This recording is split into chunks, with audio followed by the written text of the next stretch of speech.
Good morning, everyone. Welcome to today's webinar. This will be on data analytics and how it can be used to improve business. I am Marlon Thompson from Symptai Consulting, and I'll be presenting today. All right, so what is data analytics? Data analytics is the process of extracting meaning from raw data using computer software. This process transforms, organizes, and models the data to extract conclusions and identify patterns. Just like any other process, there is a standard methodology for data analytics. This is one of such methodologies. This one is from CRISP-DM. Okay. CRISP-DM is the cross-industry process for data mining. This methodology was put together to standardize and formalize the process of data analytics. The first step one, is the business understanding. This is basically you getting an understanding of what the requirements are, what you are required to get from the data, what insights is required by the business, and what action the business will be taking based on these insights. And this will help you to guide your process of analyzing the data. The next step would be data understanding. Data understanding is basically finding out what different fields, what different information in these fields mean, and how that translates and assists in extracting the business requirements. These steps will be back and forth, because in understanding the data, you may realize that you are missing key fields or key data points that you need to establish or to accomplish these requirements. The data preparation step 3, is where we transform the data from the raw format that we would get from different business systems into a format or grouping that makes it easier to extract insights from this data. The next step is the modeling. We use modeling here as a broad term to incorporate application of different rules to the data to extract insight, or different advanced algorithms to extract information from the data. So we will again go back and forth between data preparation and modeling. As after modeling, you may evaluate your results, which is the next step, and you may find that you're missing certain information or points. And in order to fix that, we would have to go back to the data preparation step, where we would either remove certain information or add more information to the data set that we are working on. The evaluation step is where we would pass on or draft results to the business users or apply to the business case that we are trying to solve. Here, we would test these results to see if they match the requirements that we initially got in step 1. This can be done a number of ways. For example, in let's say an AML perspective, we may create some instances of or records that should meet the requirements that we have set out. So for example, we're looking for persons depositing large amounts of cash. We would actually create those transactions in the data and then test the model to see if it actually detects these. In other scenarios, for example, with fraud, we would basically have the data, develop the models, tune it for performance and all of that, and then we would reapply new data that we have confirmed that, well, this is a case of fraud, this is not a case of fraud, put that through the process, and then see if the results are matching, if it is actually detecting things that we know to be fraud, or if it's correctly detecting or passing over things that we know to not be fraud. The deployment stage is where the real value comes from all this work, and this is where we actually implement whatever we have designed. from the start of the business understanding throughout the data analytics process. Here, we would deploy the process that we designed as a intermediary in the business process or a post-processing attachment that would go through the data that we provide and provide results, insights, or real-time assistance to the business itself. Why is data analytics important? Data analysis is the best way for the business to understand their challenges.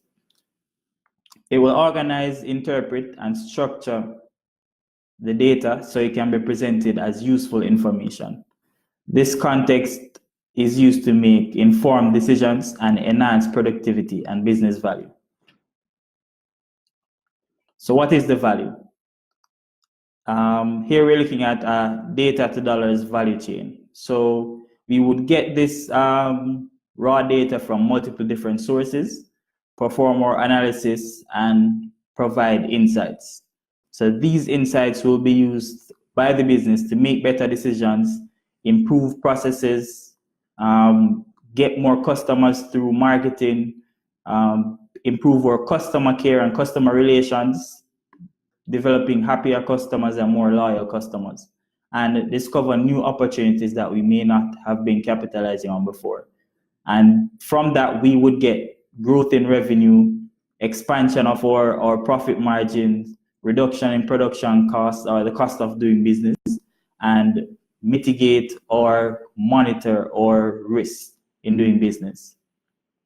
Some examples of how data analytics is being used to improve business in today's world. In risk management, we're using data analytics as fraud prevention. So this is used in banking, web services, security, and all these different platforms. So for example, if you should do a credit card transaction, you currently get a notification for all your transactions. Using data analytics, your credit card provider would be able to sift through all your transactions and develop a profile or a pattern of how you spend your money, where you spend your money using your credit card. And if a transaction or purchase should be made on your card outside of this norm, then they would send you an alert to say, hey, this seems to be out of your normal spending habits. Is this you? Or is this a fraudulent transaction? And then that would be more useful to you. In anti-money laundering, it's used to analyze transactions from different financial institutions to extract exceptions that are breaking, whether it be POCA or different international and anti-money laundering laws. So for example, persons are not allowed to make single cash transactions of over $1 million. Using data analytics, the financial institution will be able to comb through all their transactions for a particular period and extract every transaction that was over this limit. Or they would also be able to extract all the transactions for everybody, group all the transactions for those persons for a particular period, for example, a week, and see where these persons were breaking transactions in smaller amounts that then come up to more than the $1 million threshold or whatever the threshold actually is. In computer security, as I mentioned before, it's used to analyze your login patterns. You will see this happening with your Gmail and your social media accounts, where they will send you an email if a new or suspicious login was done on your account. Credit scoring also uses data analytics, which takes your transaction history, your loan and payment history, transactions, your earning power, and all of that, and combine it to come up with a numeric score for you. And this score will basically say how profitable or how likely it is that you'll be able to repay a loan, or how good you will be for the bank's business, whether it be a credit card, car loan, mortgage, whatever the case may be. Loss prevention is another aspect. We can evaluate different transactions to find out if there's any backdoor dealings happening. For example, with warehouses, warehouse deliveries can be tied back to the payment system using data analytics to say, before every item or shipment is delivered, check to ensure that a payment was actually made for it. And this will help prevent backdoor dealings or backdoor sales of items outside of the business itself. And this would also fall under continuous auditing, which is a similar aspect of it. For revenue growth, it is used mainly, as we will see, one of the best implementations of it is ads targeting, which is done by Google and Facebook mostly. Those are the two best examples we can look at. For Facebook, they analyze the websites that you visit, the things that you look at when you're on Facebook, the type of pages you like, the things that you interact with, you comment on. And based on this, they are able to say this person is interested in going to the beach or going on vacations. This person is interested in traveling, that sort of thing. And based on that, they are able to provide you with ads, or they're able to provide their customers, which are businesses advertising, with persons that are actually interested in their products. So if a particular hotel overseas is looking for persons in the Caribbean that want to travel to their resort, then they will be able to send targeted ads to these persons specifically, where you can also refine it by the age group, their location. And Facebook also has algorithms or methods of assessing your spending power based on the things that you are buying. For sales, again, sales demand forecasting, we can see where items that are being sold at particular branches of a store, where the demand fluctuates, and be able to use that data to project what the demand will be. So that will prevent that a particular store or warehouse running out of items. Great example of this is, let's say, a supermarket. They realize that when there are hurricanes announced, people purchase one particular item in large quantities. Most persons would expect this to be water or canned food or something that you would think would be necessary or very important. But the thing that they found was most purchased was Twinkies. There is not much understanding of why it is, but that is why it happens. So now, when there are hurricanes announced, they automatically move most of their Twinkie stock into that area that the hurricane was announced for. And this increases their sales and also enables them to manage their warehouse and stocks better, because they don't have a lot of Twinkies sitting now in somewhere where nobody's looking to buy it, and it's now in a place where customers have it readily available. For customer retention, data analytics is used to predict and calculate the likelihood of what we call customer churn. So customer churn is the likelihood of your customer switching from your service or your product to another one. So, for example, in the cell phone industry, they use historical data of customers that actually left. So, for example, we're using a particular cell phone provider, and based on the amount of data that we use, or in our case, the amount of credit that you buy, the amount of data plans that you add, how often you actually use your phone, we can use all that information to calculate and say, hey, this person is likely to switch from us to another phone company, or they have been using their phone less, so they may likely already have another phone, and it's basically weaning off our service. And using this information, you're able to provide those particular customers with special offers, like they will randomly send you $100 credit, and you say, hey, this company is doing great for me because they gave me $100 credit for free, so I'll stay with them a little longer. And this is how it helps to retain customers. For quality assurance, data analytics has greatly improved this aspect of doing business. So on platforms like internet stores, like Amazon, eBay, they will actually ask you to rate products, rate the service. They will send you surveys, and using this information, they'll be able to see what aspects of doing business with them you find difficult, or what aspects of doing business with them they need to improve to ensure that you want to spend your money with them, and you will always come back to them to spend your money. Again, in a close to home example, in call centers, customer care centers, data analytics using text analytics is used to evaluate customer care conversations. So most companies that you call overseas and a few banks in Jamaica here locally, you would get what we would call a AI IVR, which is a person. You're hearing the voice of a person, but you don't have to press a number anymore. You can say, I have a refund query, I have a problem with my credit card, or I want to contact accounts or something like that. And then that AI or system would automatically direct you to the correct department. Using the information and the logs from what the customer care agent would write, we are now able to say, these are the most common issues that customers call about when they call for a particular department.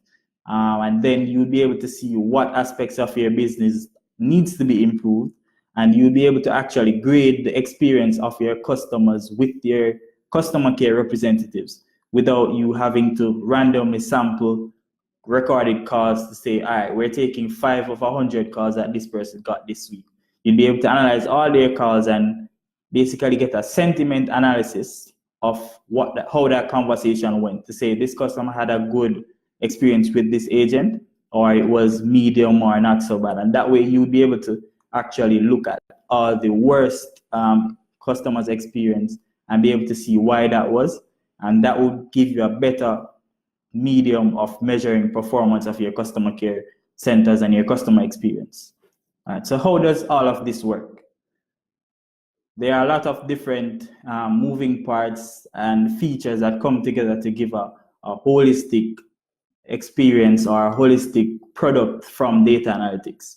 And this is done by leveraging different computer software to apply statistical and other mathematical principles to data.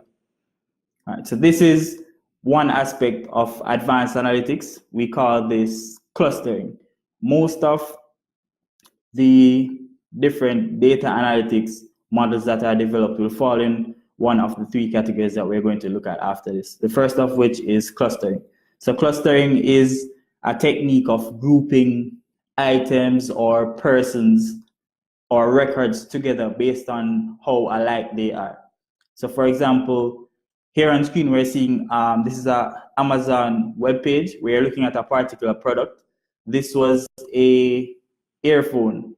And then based on that, they will show you suggestions of other products that they think you would also like based on what you're looking at. This can be taken a step further, where based on your actions on this web page, they can send you an email after. So for example, I'm looking at this earphone, and then let's say it costs $100. And after this, I go back to the page, search for earphones, and sort by price, lowest to highest. From that information, they're able to say, hey, he actually wants a pair of headphones, but he's looking for one at a lower price. So if you leave this page or leave the website and do not buy anything, then we'll be able to send you an email in the next couple of hours or a few minutes to say, hey, here are a couple of headphones in the $40 to $60 price range, which would be more affordable to you, or way cheaper than the one that you're looking at for $100. And that assumption will be made based on your next action after looking at the product, which is looking for a lower cost item. The next grouping of analytic algorithms is classification. So classification is similar to clustering, except this chooses one of each exclusive class. So for example, we can have it's a true or false, or let's say we have things that fall in group A or B or C, and these are exclusive. So here we have a account login attempt for our Instagram page. So this classification example uses what we would call this could use a anomaly detection model. So what this does is it creates a profile of how you log into your account. So let's say you always log in from an iPhone, you're always logging in from Jamaica, and you log in within a certain time frame. What we would do is create a profile of your logging patterns, And then if a new login should happen that is outside of that range, then we would say, hey, this doesn't seem like you. Let's check with you first. So we'd pop up a notification on another device that you are already logged in, or send you an email or a text message. Similar to the example I mentioned before with credit cards.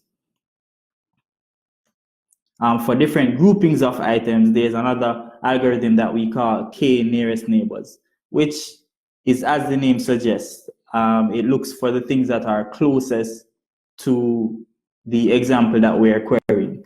So for example, if we have a person that buys, let's say this is for products. So we have a known group of persons or a known list of persons that have already bought our product, and we have other persons that have not. What we would do is take each person and with all the information we have on them compared to everyone else that has bought our product and people who have not bought our product. And then we would say, who are you more likely to be based on the information we have on the other persons? Are you more likely to be persons who have bought our product or persons who are not interested in our product? The next category is prediction.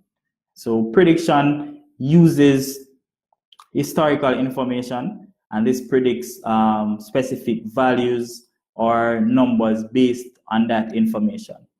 So for this, we would use an algorithm such as linear regression or a neural network. So a linear regression, which is the simplest one, is basically we take all the data points that we have, and then we create, in the background, what the computer would be doing is creating a graph or a linear function for this. And then from that, we'd be able to estimate what was this in the past or what will it be in the future. And from that, we'd be able to come up with specific values or estimates of values to say what our sales would be going down the road. And for this one in particular that you're looking at, this is showing sales for different groups of products, which has a bit more detail than just telling you a number or what sales will be. All right. To improve your approach to data analytics, always and continuously evaluate the data that you have to identify the gaps and use this to improve the data quality over time. Clearly define the objectives so we can choose the appropriate tools to achieve these objectives. Focus on the objectives that have the most impact on business value. Doing this will help the business to see the usefulness of data analytics and will in turn encourage them to invest more in data analytics tools and people to accomplish these objectives. In summary, be creative about how you approach your data analysis. Invest in the people and the tools necessary for success. Provide value for management from data analytics. And where possible, eliminate your sampling risk. Use data analytics to make informed decisions and thus improving your business.